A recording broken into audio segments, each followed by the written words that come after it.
So we do have a slight change in our schedule. Ken, I think you're aware of this. Ken's going to move up in the order, and thanks, Ken, for accommodating this. So Ken Royse is going to tell us about the Missouri River Joint Board's Educate, Advocate, and Engage program. Ken is currently serving as the Missouri River Joint Board Program Manager. In that position, Ken assists the Missouri River Joint Board in assembling and distributing information relative to the importance of Missouri River in North Dakota. Ken has a long history of involvement in North Dakota water community and a variety of water organizations. He currently serves as North Dakota representative to the Upper Missouri Water Association and as a member of the North Dakota Water Education Foundation. Ken spent most of his professional life as a water resource engineer with the firm of Bartlett & West Incorporated. Ken and his wife Kay have 3 children, all of who live out of state, so much of their time is spent out of state with them. We certainly appreciate Ken coming back and seeing him so often. It's always good to see Ken. So with that, please welcome Ken.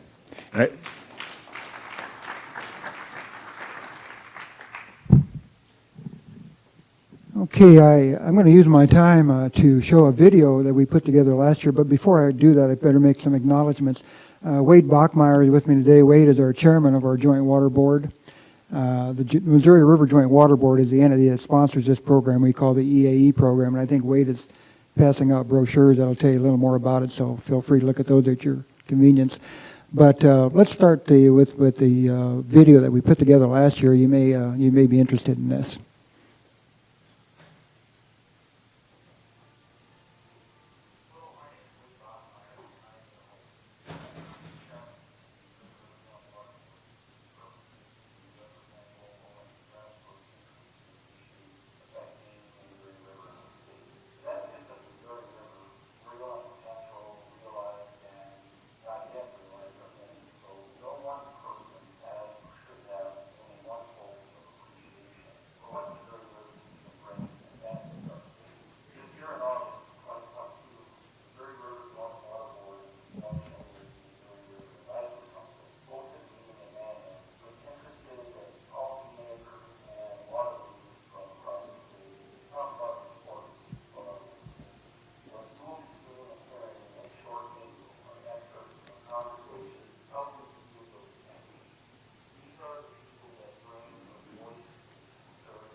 Okay.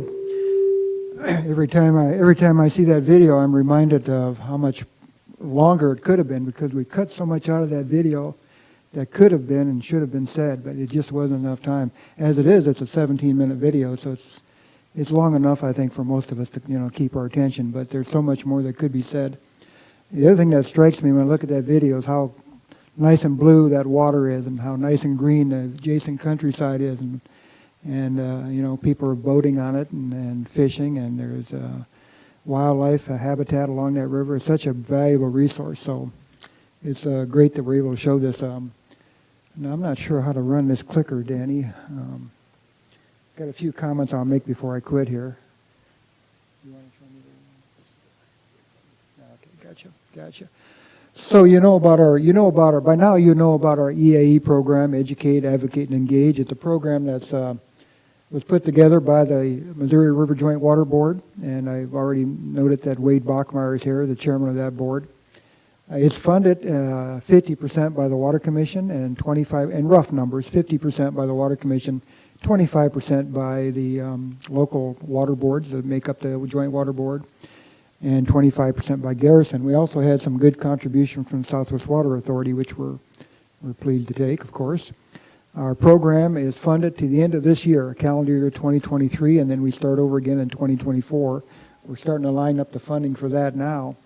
One part of our program is the Educate part, and I'm just going to spend a little time on the Educate part of it. And one way we educate is to put articles in the North Dakota Water Magazine. So if you get the Water Magazine, which I suspect everybody here does, you'll have noted that in the last 12 months, every month, we put in a article regarding Missouri River. The first article was written by Wade Bachmeyer, an audit of promises made. And by the way, if you don't get the magazine, make sure you sign up for it. And if you see an article here that you didn't notice and would like, get a hold of me and I'll send you a copy of it. But we started the program with Wade putting an article in about what was promised in North Dakota.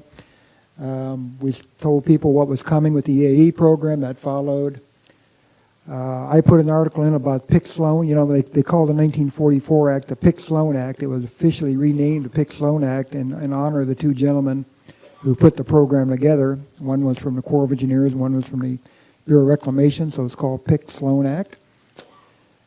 Two major players in the act, which don't get a lot of recognition, were Senators O'Mahony and Milliken from Colorado and Wyoming, and I wanted to make sure they got thanks. So we had an article thanking them, and the reason we thank them specifically is because they put a provision in the 44 Flood Control Act saying that irrigation and domestic consumptive water use, such as irrigation and water supplies, would not be interfered with by navigation from downstream states. So they specifically said in the act that navigation could not interfere with the consumptive use of water in North Dakota and Montana and South Dakota. Now, isn't that odd? We hear a senator from Wyoming and a senator from Colorado looking after our interests in North Dakota, but thank goodness they did. At that point, Burdick was on that committee, and he, of course, voted for it too, but Senator Burdick, our Senator Burdick. We had an article talking about North Dakota use of water, and I stole all that information from John Pikowski. John did a presentation at the December Water Convention last year. I took his PowerPoint and put it into a narrative, and so thanks, John, for allowing me to do that. We did our stakeholders meeting in August. If you caught it on the video, there you saw a video of that stakeholders meeting going on, and we did what was called a SWOT, which is strengths, weaknesses, opportunities, and threats. Had 100 people show up. I'll talk about that in just a minute, but we did an article on what we learned from that, what we learned from our SWOT analysis. This article here referred to the flood that never ended. The tribal folks refer to the Lake Sakakawea as a flood that never ended. Flooded 150,000 acres of their land, and so we talked a little bit on this article about the impact of the Pick-Sloan Act on tribal reservations. And interestingly enough, of the 7 mainstream dams up and down the Missouri River, every single of the mainstream dams floods some portion of an Indian reservation. I suspect that's by happenstance. I would hope that's not by design, but every one of the mainstream dams, including Lake Oahe, including Lake Sakakawea, has impact on adjacent tribal lands, adverse impacts, not beneficial impacts, but adverse impacts. Mike Gunch contributed an article on flood control for one of the magazines. The Water Commission contributed an article on on their perspective of the Missouri River, what it takes for continued, and that particular article dealt with economic development for the most part. This article here, Moving Missouri River Truck by Truck, was in response to an effort by the state of Kansas. The state of Kansas funded a program to take a truckload of water out of the Missouri River by Kansas City and truck it across the state of Kansas. Why would you do that, I guess? You took a truckload of water out of the Missouri River, trucked it across the state of Kansas, and injected it into the Olaga Aquifer in western Kansas. Now, you wouldn't do that. You wouldn't think you could recharge the aquifer out there by a single truckload, but that wasn't their purpose. Their purpose was to show neighboring states that they're going to do it and not be interfered with by anybody challenging their water to use the Missouri River water in any way, shape, or form that they wanted to do it. They specifically were, I think, trying to invite a lawsuit from the state of Missouri, because the state of Missouri will sue everybody, right? They sue everybody who tries to take water out of the Missouri River. So Kansas issued a permit to take a truckload of water from eastern Kansas, take it across the state, and dump it, and see if they could invite a lawsuit, which, by the way, they did not invite a lawsuit. So that precedent is now set to move water across Kansas. Mike Gunch followed with an article on recreation, the value of recreation on the river. Recreation is an $80 million per year impact off the river system to North Dakota, so Mike's article dealt with that. I followed that with an article about the Colorado River. People in the Colorado Basin, I think for years, thought we live in a drought-proof river because we got all that snowpack from Wyoming and Montana and Colorado. Our river will never run dry. Of course, when they wrote the compact up in 1912, that's what they believed. Well, here we are 100 years later, and they're running out of water, and they are not in a drought-proof river system. And so the same question applies to us. Are we in a drought-proof river basin? Will the Missouri River ever go dry? Well, if you base it on the 1930s, it would not go dry. The Missouri River in the 1930s ran almost the same as it ran in any other year. But is that going to hold true for the future? So that's what that article was about.